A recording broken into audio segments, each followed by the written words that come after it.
කොහොමද ඔයගලන්ට මම ඩොක්ටර් ඡායා මේ වීඩියෝස් වලින් අපි කතා කරන්නේ ඔයගොල්ලෝ සුවහස් ක්ලිනික් YouTube channel එක හරහා මගෙන් අහන ප්‍රශ්න වලට උත්තර කෙටි උත්තර තමයි අපි මේ වීඩියෝ මාලාව හරහා ඉදිරිපත් කරන්නේ. ඉතින් ඒ වගේ තවත් එක ප්‍රශ්නයක් ගැන තමයි අද කතා කරන්නේ.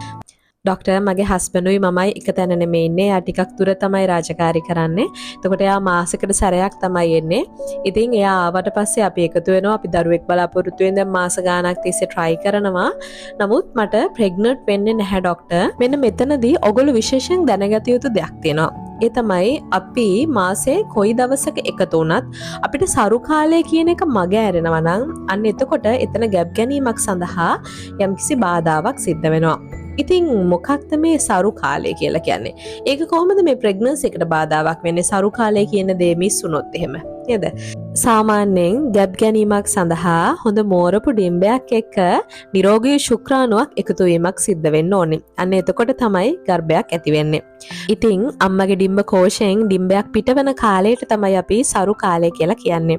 ඒ වගේම තමයි සාමාන්‍යයෙන් අපි කියනවා ඩිම්බ කෝෂයෙන් ඩිම්බයක් පිට වෙලා පැය 24ක වගේ කාලයක් සජීවීව එක පවතිනවා කියලා.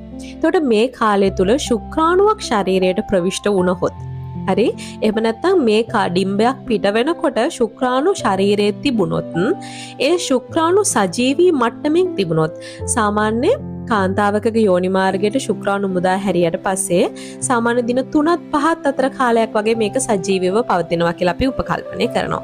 එතකොට ඩිම්බේක ආයු කාලය නම් පැය 24ක් විදියට ගන්න.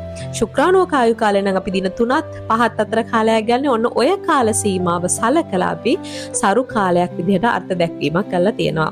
එතකොට අම්මගේ ඩිම්බ කෝෂයෙන් ඩිම්බයක් මුදා හරිනකොට සජීවී ශුක්‍රාණුවක් ශරීරය තුල පැවතුනහොත් දෙක එකතු වීමක් සිද්ධ වෙන්න පුළුවන්. එහෙම නැත්නම් අම්මගේ ඩිම්බ කෝෂයෙන් ඩිම්බයක් මුදා හැරියට පස්සේ පැය 24ක් ඇතුළත සජීවී ශුක්‍රාණුවක් ශරීරයට ප්‍රවිෂ්ඨ වුණහොත් ගැප් ගැනීමක් සිද්ධ වෙන්න පුළුවන්. ඉතින් ওই කාල සීමාව සලකලා අපි සරු කාල සීමාව විදිහට මෙයම් කාල සීමාවක් අර්ථ දක්වනවා.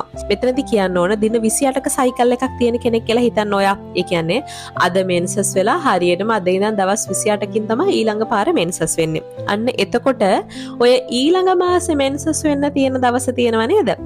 එතන ඉඳන් අපි දින 14ක් මෙහාට කවුන්ට් කරලා අන්න ඒ එන දවස අපි සරු දවස විදිහට සලකනවා.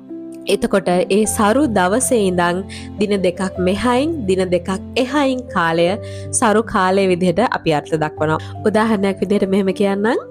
දින 28ක සයිකල් එකක් තියෙන කෙනෙක්ට 14 වෙනි දවසේ ඩිම්බයක් පිට වෙනවා යයි උපකල්පනය කරලා 12 වෙනි දවසේ